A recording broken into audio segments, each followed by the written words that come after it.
Welcome to the Motoring Podcast, a Toyota Aygo Cross launch special edition. Hello, I'm Alan. Hello, I'm Andrew. Toyota Aygo X. Cross. It's written as X, but it's pronounced Cross. Okay. Otherwise, if I don't pronounce it right, then the people at Toyota might get cross with me. Yes, exactly. But the thing is, it doesn't really make sense, does it? Because you've got the Yaris Cross where it's spelt out C-R-O-S-S. There's the forthcoming Corolla Cross where it's spelt out C-R-O-S-S. For some reason, for the youth, it is spelt with an X. Cross with an X. Because the Aygo's smaller, so they can't fit it on. Maybe that's what it is. Not enough room for the badge on the tailgate. Yeah, exactly. See, we've solved that problem. Yes. So what is this then? Come on. Obviously, it is a replacement for the venerable Aygo, which had been around for just over a decade from memory. That's what it is. Previously, the Aygo was developed along with what was then PSA. So Citroën and Peugeot, and of course it spawned the Citroën C1 and the Peugeot 107 and 108 models. That alliance joint venture has been dissolved. It is now a Toyota-only model, designed in and only for Europe. Also available only as a 5-door hatchback and not as a 3 or 5-door hatchback as previously. It's built on the same line as some of the current generation Yaris at Kolin in the Czech Republic, and that's Kolin, not. Yeah, you have to spell that out. Yeah, as we are an audio only. What more do we need to know? Prices start from the Pure model, which is still relatively well spec'd, to be perfectly honest. The Pure model at £14,795 on the road, and that's with a 5-speed manual gearbox. And it goes up to the limited edition, which will only be available for the first 6 months of production, with the CVT gearbox, and that comes in at £20,740 on the road. But it's worth mentioning that the limited edition is kind of covered in everything you might want and expect from almost any size of hatchback. There is only a one propulsion method available to you, which seems rather old-fashioned these days, doesn't it? There is a 1-litre, 72 horsepower, 3-cylinder petrol engine. It is not a mild hybrid. It is not a full self-charging hybrid. It's definitely not a plug-in hybrid, and it's not an EV for reasons that you will hear relatively soon. It is just a petrol engine. All the same, CO2 emissions are ridiculously low. For the manual, it's about 110 grams per kilometer. And for the auto/CVT, it is about 113 grams per kilometer. So really incredibly low. And the fuel consumption is also particularly low, despite it not being hybridized in any way, shape, or form. Well, this will be one of the last purely ICE engines then. Yes, pretty much it is. But it's for various reasons that we'll come to in the interesting segment of this, which is my chat with Stijn Peters. Then he will explain how they have achieved that and why. Okay. What other options are there? Metallic paint is £560 as an extra on the Pure model, but it's otherwise standard on Edge exclusive and limited edition specs. If you want the chili red bitone, that's red and black like Dennis the Menace, then on Edge and exclusive specs, that will cost you £280 extra. Other metallics are included in the cost. Okay. There is actually no colored tax here. Ooh. Exactly. Colors at launch are named after spices. There we go. There is the cardamom. Don't go there. It's not just the color; it's the whole trim and feel. And there were presentations, Andrew. There were audio things to listen to. Yes. So cardamom is the green, available only on the limited edition with the orange. It has little orange accents. If you want to see what that looks like, look at the 150 video on our YouTube channel, youtube.com/motoringpodcast, and you will see it there from all the various angles. Chili is the red of the car on the thumbnail, and it'll be the thumbnail for the podcast as well. So if you've seen that there, then that'll be that. There is also ginger, which is a sort of metallic beige with black on it. And there is also juniper, which is quite a nice blue with black highlights as well. And those are your launch colors. There are a few other options. There's a parking pack for £295, which gives you front and rear parking sensors, as well as the standard reverse camera. There's a JBL premium sound system for £495, so you can listen to your pumping tunes through all your mini speakers and your subwoofer under the boot floor. And last but not least, there is the £895 electric canvas roof, which is really good. I quite like that. One of the cars I drove had that. Oh, the petrol, 5-speed manual, or a CVT with 7 synthesized gears available via the flappy paddles. When you say synthesized, does it remove the advantage of a CVT in being smooth? Only if you're flapping the paddles. Okay, right. So, but if you left it to do it automatically, it's just constant progression. Yes. Okay, cool. We'll come to that again later, but yes. Thank you. There is no noticeable silliness. Anyway, let's take a quick break from us waffling. You waffling, and flick over to the interview with Stan that I recorded in Barcelona at the time. This was a launch. We went to Barcelona, drove the car for a few hours, sat around, ate Spanish food, looked at the beach. It was terrible. Stan and I recorded, I think I stated this at the start of the interview, Stan and I were recording this in one of the display cars that was outside the beach club we were at. So apologies if it sounds a little bit weird and if there's some background noise. We did our best. Here we go. So I'm joined by Stijn Peters, an alumni of the Motoring Podcast. And we're actually, if it sounds a little bit weird, we are recording from sitting inside an Aygo Cross outside a beach club, just outside Barcelona. So don't feel too sorry for me. But Stan obviously was very heavily involved with a car that's dear to my heart, which I don't even need to say the name of because long-term listeners will know. But you're heavily involved with the Yaris GRMN. Come on, say it again. Yes, please. Thank you. Yes, there we go. You see, it makes him happy, and a happy interviewee is a good thing generally. But Stan, you've also been involved now with the new Aygo Cross. So, I am. What was your role in that? Okay. So actually, I'm in a department called EZ, and the Z department in Toyota globally is actually the decision center and coordination center of the whole vehicle. Okay. It typically delivers the chief engineer, and I'm one of the, assistants to him. Project like this is so big that each of one of us gets his own field of expertise that we manage, we coordinate, and we take decisions. Whether it be styling, vehicle dynamics, even mass control specifications, and so on, homologation, the whole series.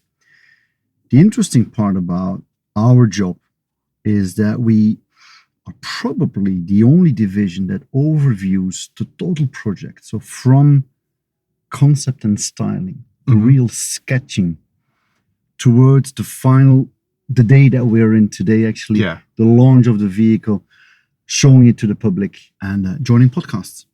Yeah.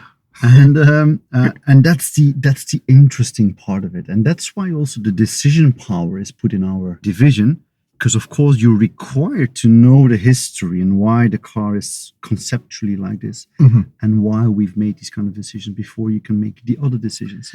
And that's quite unusual in new car development, new vehicle development, isn't it? Because as you say, it's such a big project that people normally only work on a tiny, tiny little aspect of it. Well, it's true. And on top of it, it's the first full model change development that we've done in Europe, in Toyota Europe, based in Brussels. So it comes also with capabilities that you need to develop along the route, let's say. And having that overview, of course, if everybody knows their tasks and execute them perfectly according to time, resources, and budgets, a little less to do for me. But of course, that never happens. No, it's a project. Projects never, ever run that way.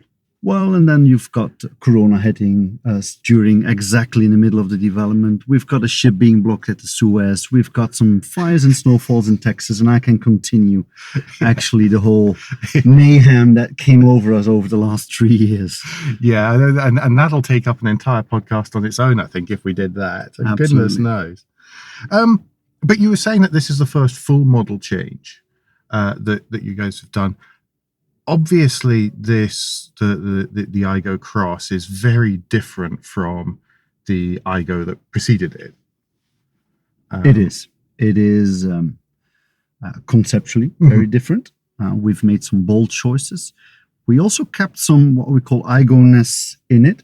For example, we're here in the interior. You can see the air vents, which are really typical. I did notice there's still the eyeball style with the slats, absolutely. Just like the previous generation. But we still revised and re-engineered it to give it a better touch and feel, a better operation, and so on. So, Toyota never just blindly copies and carry over. We always do some Kaizen, what's called the continuous improvement. The seats we're on, they look similar, but then completely re-engineered, actually. So, apart from that, it has much more similarities to the other family members of the TNGA-B platform. I was going to say, because it's this segment, the A segment. I don't want to call it a city car because I don't actually believe it is a city car.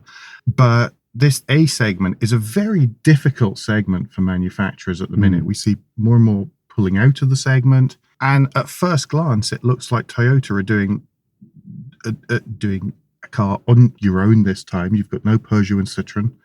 It is purely a Toyota product. Absolutely. And the first thing is, well, where are the savings being made? How can you make sure that this was going to be a profitable vehicle if it's only a Toyota? So I assume that there's commonality. Absolutely. And don't be mistaken, we also believe that the small city car must be profitable. We're not doing this for the pleasure of our customers. You're Toyota, you very rarely do things for absolutely giggles.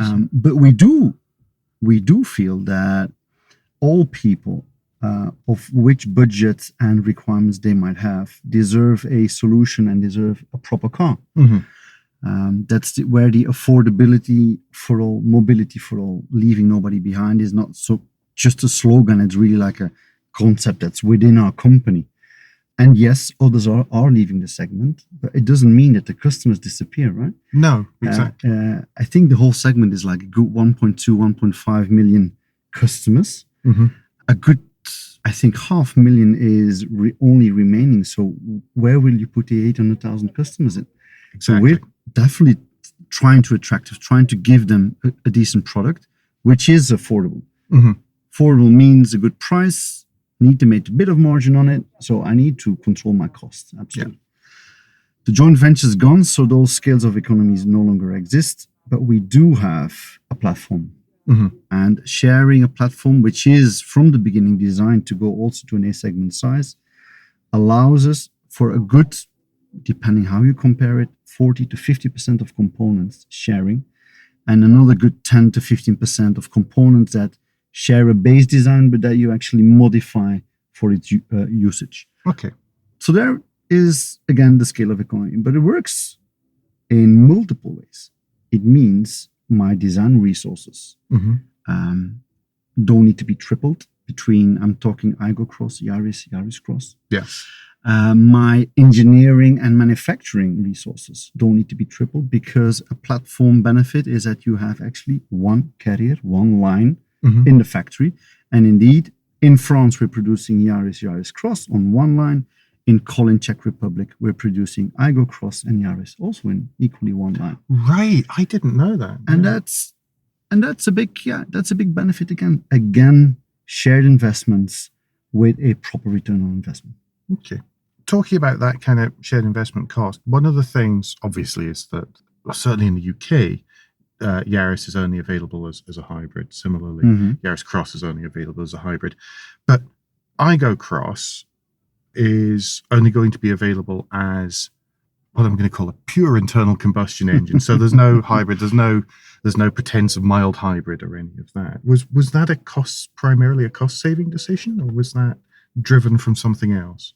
It's a very conscious concept. And from that concept, so the concept says you need to have an affordable car. So that's price driven. Mm-hmm. So expensive solutions like our hybrid, but equally the mild hybrids on the market, don't really work unless you would really need them. And the fact is that we don't need them. Right. This car is, with the normal ICE, so with a normal internal combustion solution, the most eco-friendly or fuel efficient, I would say, fuel efficient car in the segment. Mm-hmm. So the need isn't there. So why then putting unnecessary expensive technology in it? That doesn't make sense. Heavy technology, and you've seen it in the electric vehicles as well, create an even bigger problems in smaller cars, because the weight you need for the batteries in an A segment car would be more than 50% of the total weight of the car. Right. Yeah. Okay. Yeah. Just to put things in perspective, and weight is the biggest enemy of a energy efficient solution, right? Yeah. More weight, you've got to try harder to move it at the same speed. You've got to try harder to slow it. You've got to, Absolutely. It's the whole Colin Chapman thing, really, isn't it? Absolutely. Hey, and there we are with Lotus again. Oh, God, yes. That was not planned and not intentional, everyone. Yes, absolutely. No, but it is true. So going low weight on this solution, just to give you an example, allowed me to save 20 additional kilograms on the full suspension compared to the Yaris hybrid that you mentioned. Wow. So, I mean, it all makes sense. Mm-hmm. It really has. Some of the other aspects of this car seem to make it particularly suitable for, I've just said it's not a city car, and I'm about to say make it particularly suitable for city use. I've driven this both versions, so I've driven both the manual and the CVT already today. One of the things that amazed me was how well this handles speed bumps. So Yo-Yo Cross, jack it up. And it's got cladding, and listeners, you know that the Motoring Podcast likes a little bit of cladding. So this is a win for me already. But it amazed me. How much do you spend a lot of time developing that kind of detail? So, it's again not coincidental. Okay. This car has something very, very particular that is very unlikely to be seen in the industry, and that is unique tires. Right. And so when you say indeed comfort, and when I said conceptually no coincidence, I said we don't make compromises on styling. This was number one on this car. So 18-inch and standard 17-inch. I mean, standard set. The first Yaris on A segment. Yeah, the first Yaris I bought, the standard, it was basic wheel size was 13 inches. Absolutely. And now 17 inches. I'll talk about it elsewhere in the podcast, I'm sure, but this is a good-looking little thing. This is really cute. But then, usually, when you would say bigger tire size, you talk about heavy wheels, a lot of unsprung mass, uncomfortable, very harsh ride, limiting steering angle because of the big tires, and not to forget a lot of friction, so fuel economy goes bad. This is a normal thing in the engineering world, let's say, okay? But we've reversed that trend by developing a unique bespoke tire for this car with 3 manufacturers, just to make sure that there's enough competition and enough supply also in the aftermarket.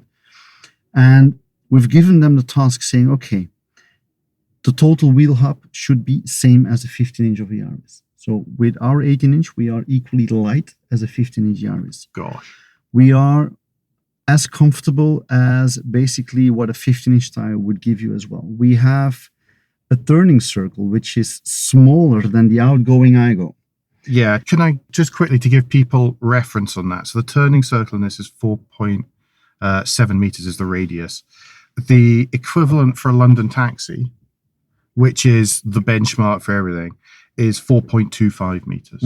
So it's almost as tight as a London taxi. And I tried that out a couple of times today just for... It's amazing, isn't it? It really is. It's amazing. It really is. Coming from someone who's used to a car with an almost infinite diameter of turning circle, it really makes it so much more agile.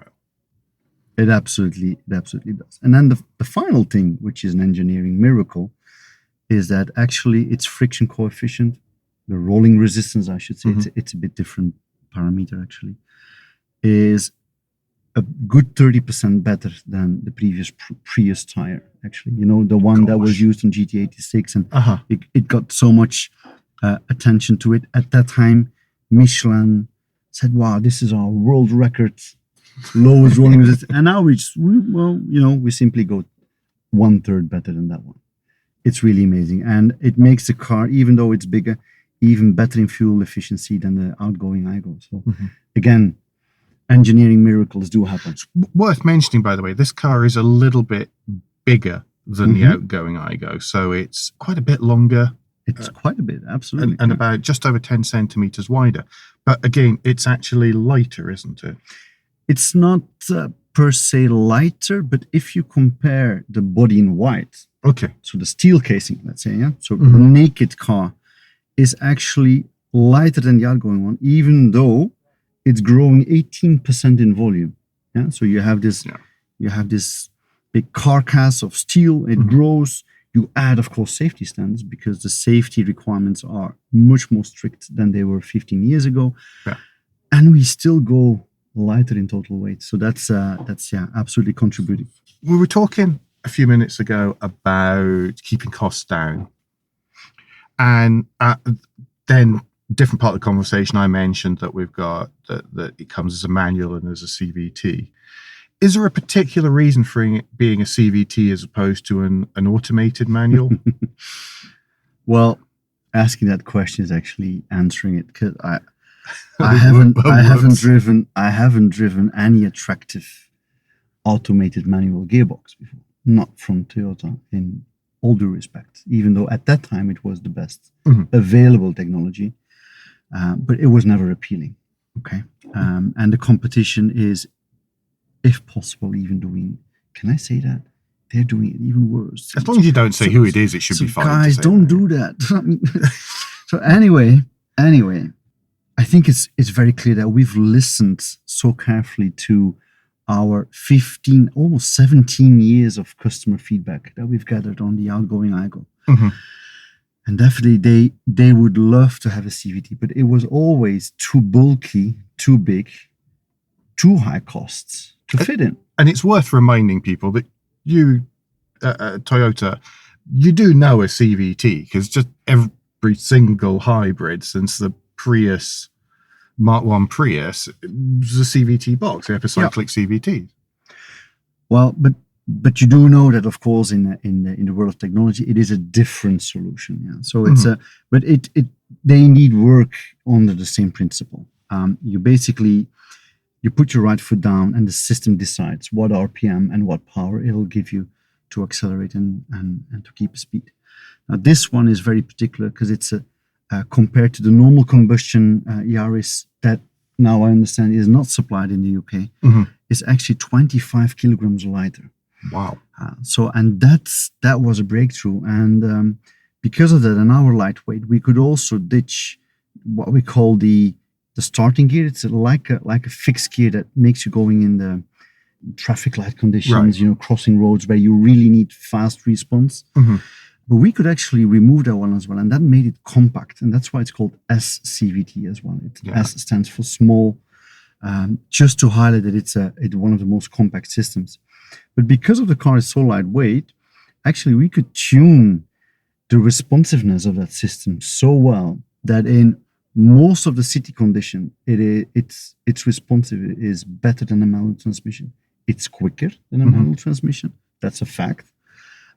And in real-world driving, especially traffic jams, traffic lights, like I've heard you've been into Barcelona City. I guess they hold the world record. I was driving the manual coming through Barcelona. Okay.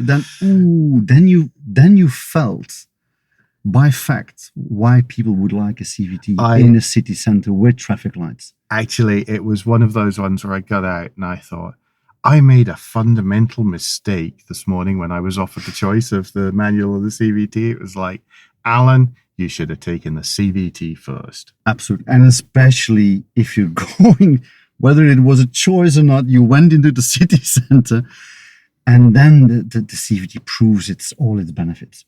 Now, what I personally like, And I know in the UK some of you have dynamic driving styles, a lot of roundabouts. Yes. Now, what you don't like to do is basically you need to reduce speed before a roundabout, but you don't want to necessarily brake, right? But CVT systems, hybrids, and so on, they don't have so much engine brake because they go into the lowest, most efficient RPMs.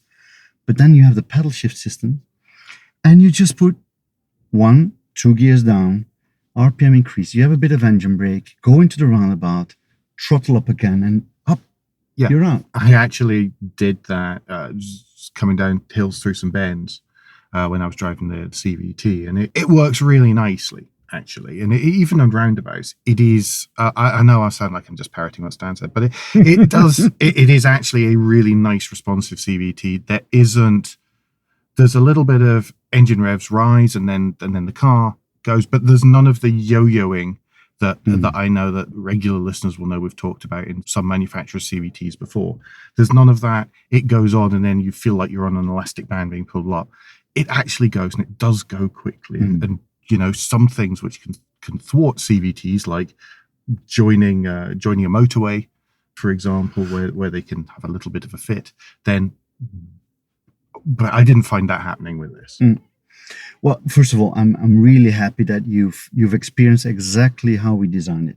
Okay, it has to be intuitive. We do follow, so we measure the speed and displacement of your throttle pedal. Right. If you do a slow input, the system will react slowly, gently, just gives you enough. If you do it quickly, like on a panic mode, it will rev up, give you the power to escape from the situation, overtaking, whatever. And yes, of course, it is still a 72 horsepower engine. So if you need full power, you will have RPMs and you will have noise. Yeah. But in the end of the day, it's your choice as a driver. That's my opinion. But it also means in all other situations, it has to be relaxed, low in revs, low noise, and fuel efficient. And that's, I think, is what is the biggest achievement of the CVT, that in most real-world driving conditions, it's actually doing better than a manual transmission. And that's that for me ticks all the boxes in the end. Yeah. One thing quickly about CVT, does it have gears programmed in, so whenever you're feeling, because I felt that was part of the gear. It's not just for the manual. Absolutely. So if you would, as I just described, you went to the roundabout, you need to do gear down with the pedals. It'll do it just for that occasion and then go back to automatic mode and just goes into full automatic. But you can actually shift to manual mode as well. And then we have 7 virtual gears defined with fixed gear points, where then imagine some kind of mountain driving or small hills, small windy road.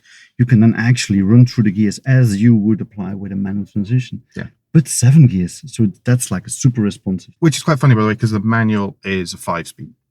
Exactly. So so you do get more flexibility.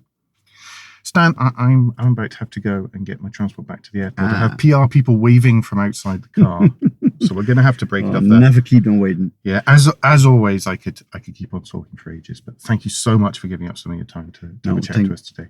Thank you for coming around. It's might have not been as attractive on paper than the Irish German, but I think as a product, we really deliver, and it's something that will make heads turn in the UK as well. Yeah, really it's a smart little thing.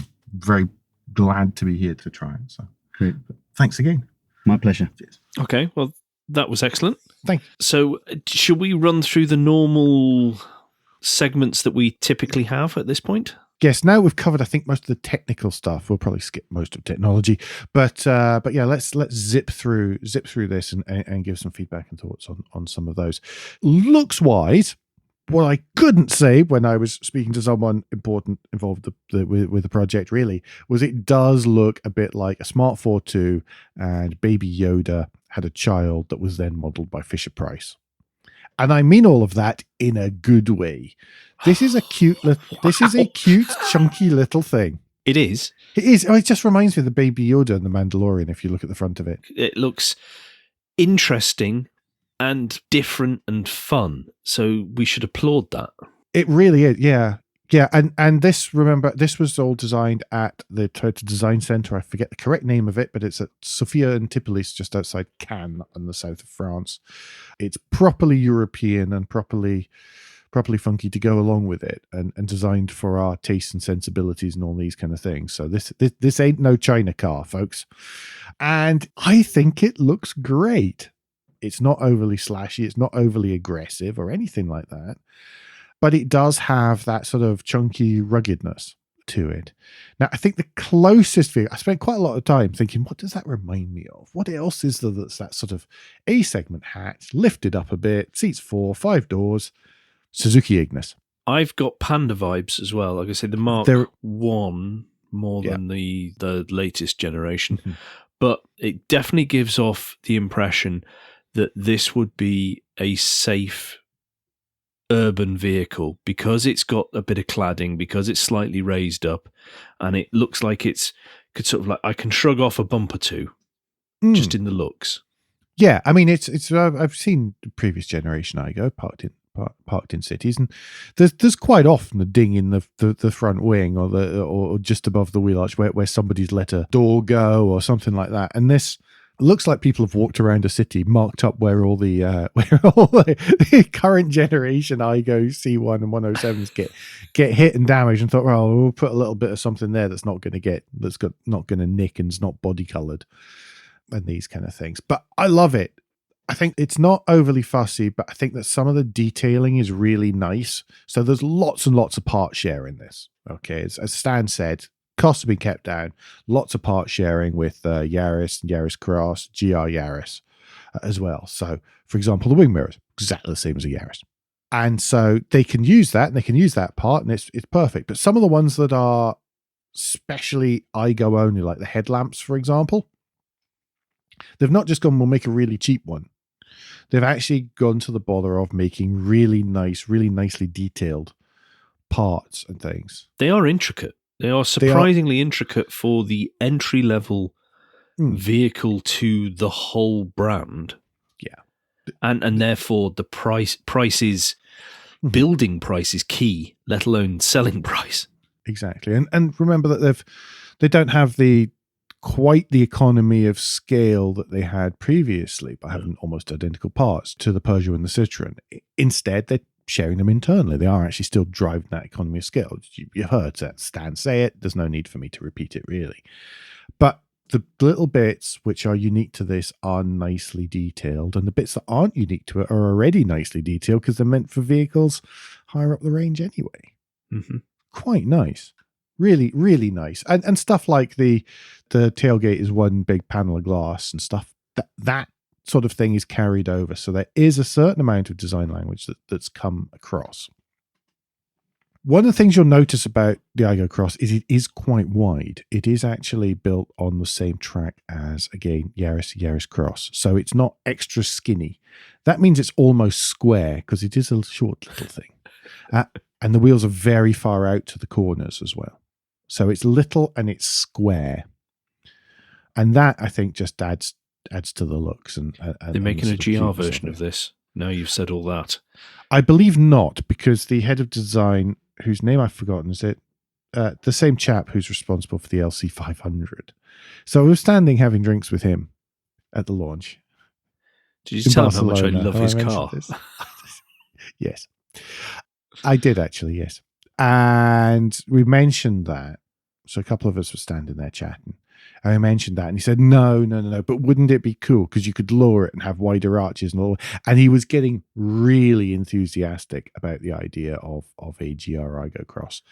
But the way he was talking and the way he was just kind of coming up with ideas leads me to believe that I don't think that, there's not one on.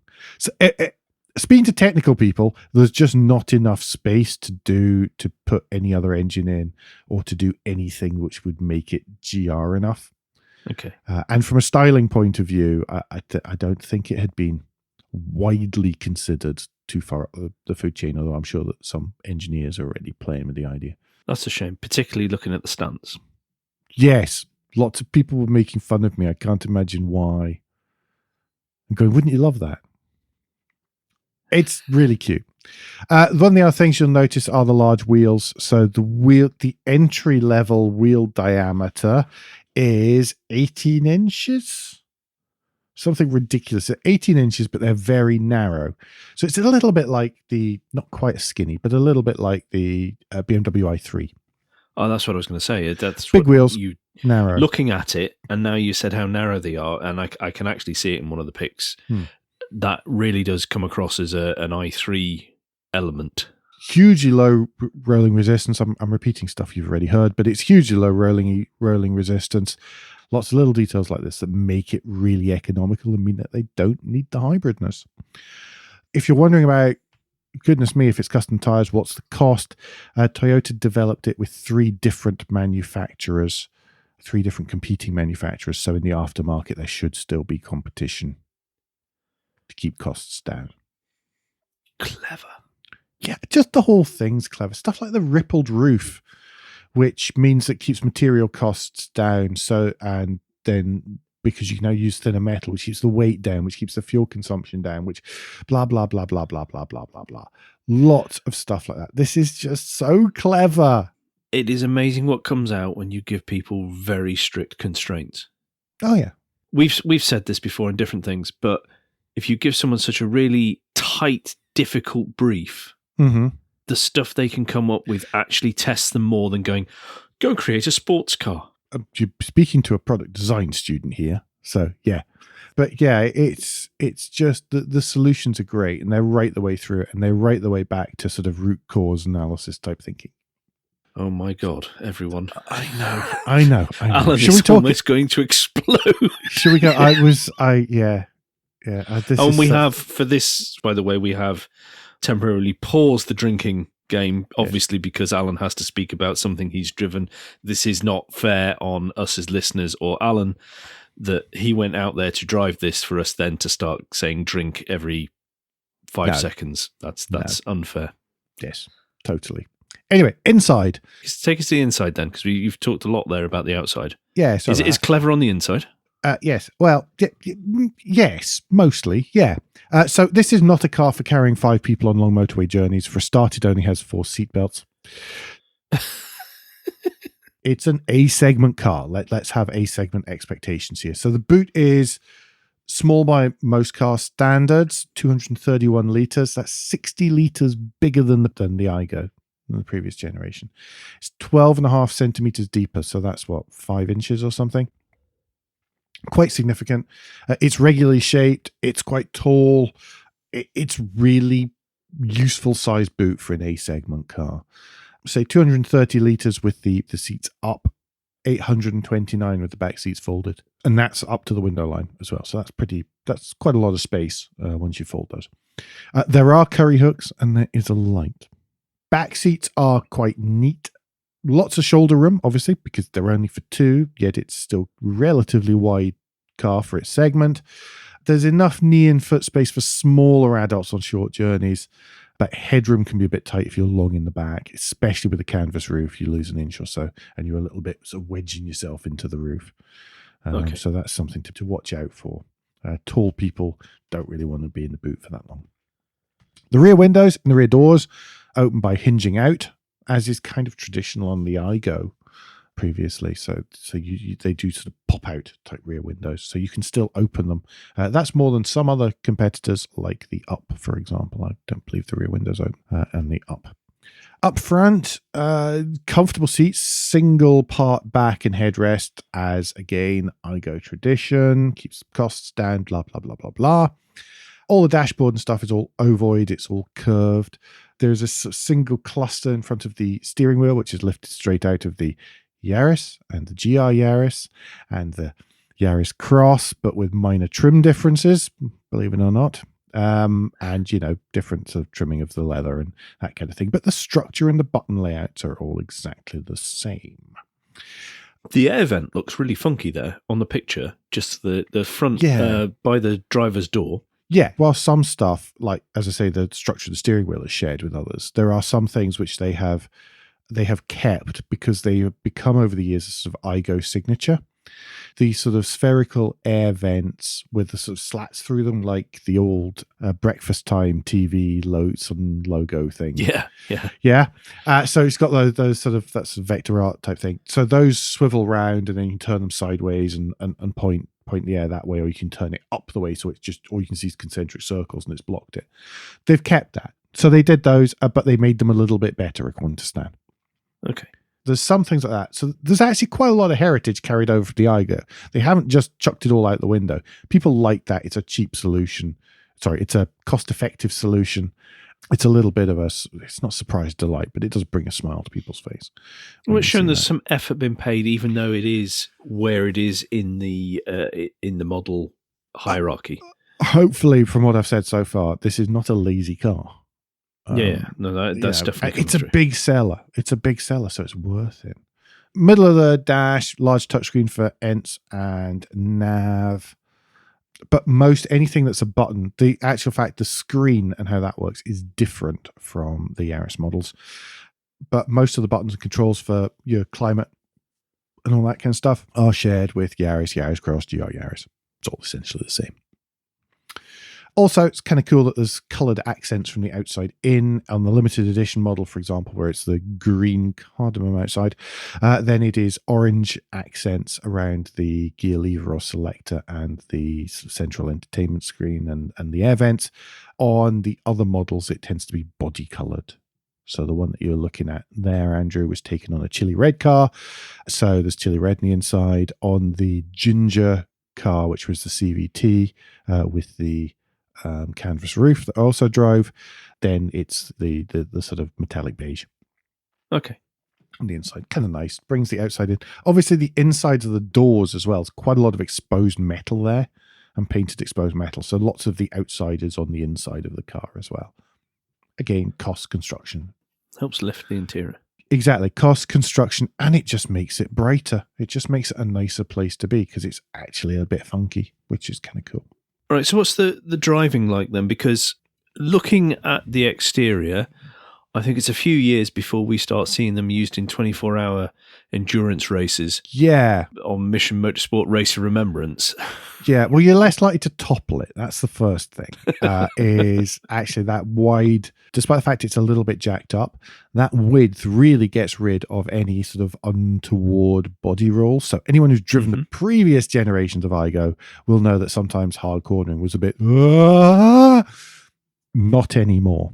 Not anymore. The other thing is that those tall, skinny tires actually seem to cling on quite well. At least they did on relatively dry Spanish roads. Okay. Even early-ish in the morning. Okay. It's not a wonderfully fast car. It's not a wonderfully quick car. The 0 to 62, for example, is 14.8 for the CVT and 14.9 for the manual. So the CVT is quicker, believe it or not. But it will get you up to a top speed of about 90 miles an hour as well. But it might be going a bit hell for leather to do that. Actually accelerating quicker, certainly, than things like the i10, unless, of course, you've got an i10 N-line. And it's less hard work to accelerate as well, because there's no tiny turbos or anything to have to spool up. It is naturally aspirated.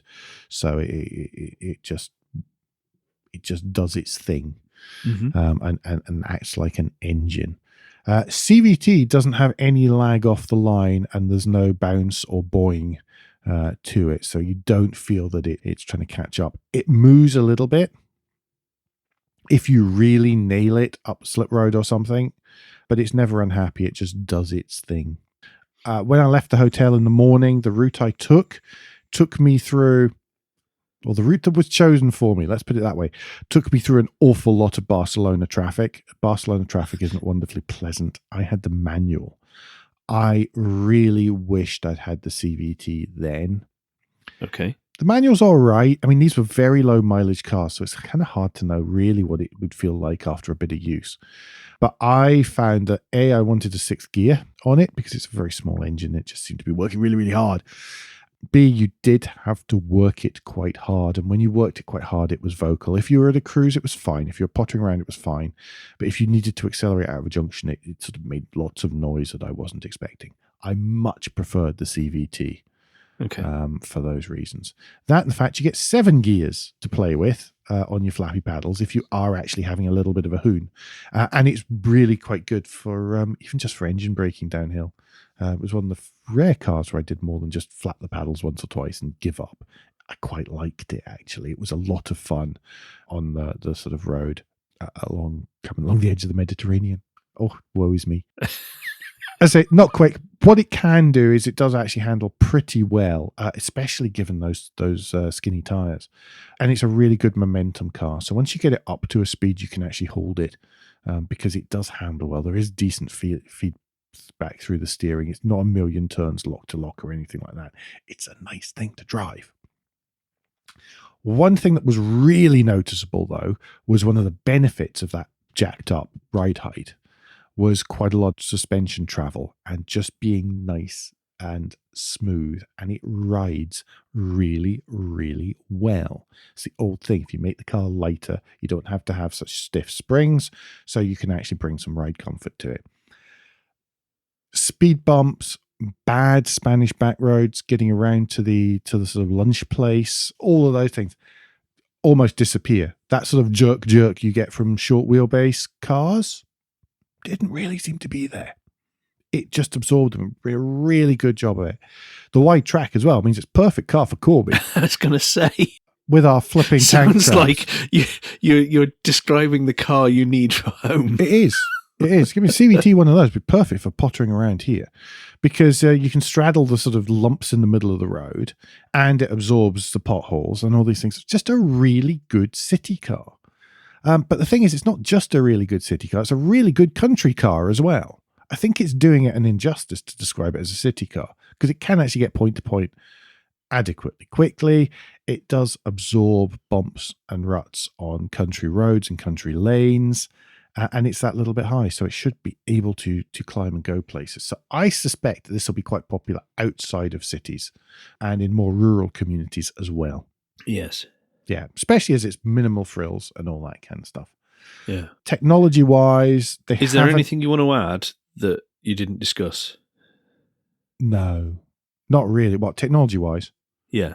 No, it's just to say it's got all the usual Toyota safety stuff. All the models have CarPlay and Android Auto as well. There were some connected services come with the car, if you so desire, but we couldn't try any of that, obviously, because it was just launch. And one thing to note is we didn't use Toyota SatNav on the launch. We did use Android Auto. It's a different SatNav system to the Yaris's. It's a new one. Yes, curious that they did that. No more to say on that until I've tried it in the UK or somebody's tried it in the UK.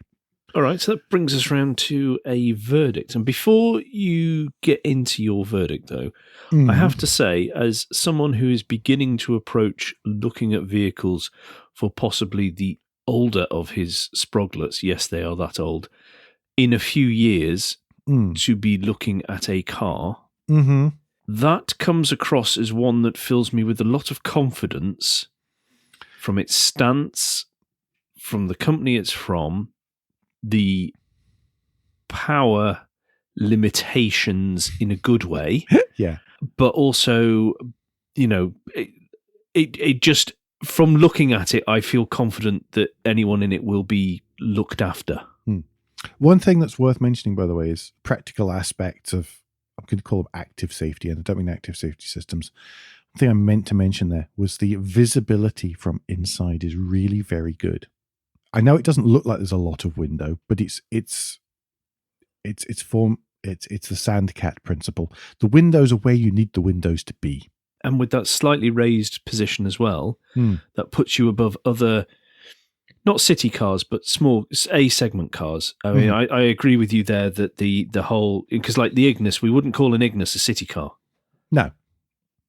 It's just the small car in the range. Yeah. And I think that position, the ride height, the width of it as well, and how economical it is, are all big plus points. And I'm only looking. I'm not saying this is the full market here, but I'm just looking from my perspective that looks like a great first car if you can afford it. And traditionally, that's been a key role of the Aygo. Yeah, I mean, if you come to our town and look at the students, there's so many C1s, Peugeots, and Aygos that are the transport of choice for the students. I mean, I'm not really anyone to comment, because my first car was a small Toyota for exactly the reasons that you've been through. The Aygo didn't exist back then. Yeah. And I'm sure if it had, then my first car would probably been an Aygo, not a Yaris, and then you'd have a different drinking game. Still involved Toyota. Yeah. Because Smart didn't sell the 4.2 in the UK at the time. Yeah. Anyway, sorry, I interrupted. You were about to give us your verdict. I was just going to say that this is a significant leap in quality over the previous Aygo in so many ways. It really is. It looks dear. When you see the price as a line, as a cash price, it looks like it'll be dear. But it will hold its value. So the PCP will be low. Over time, there will be offers on it. There always have been offers on the Aygo. There always will be. And I imagine that stuff like interest rates and things on those loans will be suitably low as well. Really vital for people in this marketplace. This is a car that bought new will be bought PCP. I'll be amazed if it isn't. So I'd expect that to be there. I really like this. Showed pictures to my mom. She loved it. Is it a gateway into Toyota, the brand? I think so. I think it's funky enough to be. And Toyota's a good... Oh, God, I sound like a shill for them again, as usual. If only we were paid by Toyota. At the minute, it's a good brand. It hasn't always been. You know, it's gone through peaks and troughs. But at the minute, there's enough Halo cars out there that magic will come down onto the Aygo. Yeah, but the non-Halo cars are good. Yeah, I know, but they're not. Everyone acknowledges. So yeah, but they are going through an excellent phase of producing cars that are interesting to look at, good value, work really well, let alone being special. Mm-hmm. Yeah, I agree. And that's me saying it, not you, by the way, for everyone listening. What do you want me to do? Disagree with you? There's 3 of them on the driveway out there, right? And like I said before, if only we were being paid by people to say these things, we're not. I got a jammy Dodger yesterday. That's the sum total. I hope you've declared that. Yeah.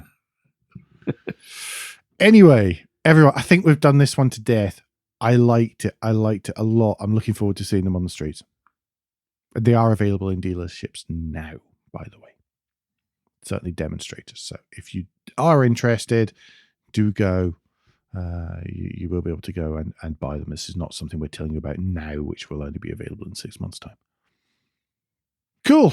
Well, speaking about time, don't forget that between now and next time, you can give us any feedback and share your thoughts of the show at Motoring Podcast on Twitter and Instagram, on Facebook, and on the contact page of motoringpodcast.com, the hub of all our activities. Please don't forget to leave a review and rating on Apple Podcasts, Google Podcasts, or however your podcast app lets you do such a thing. Andrew, what's the best way to get in touch with you?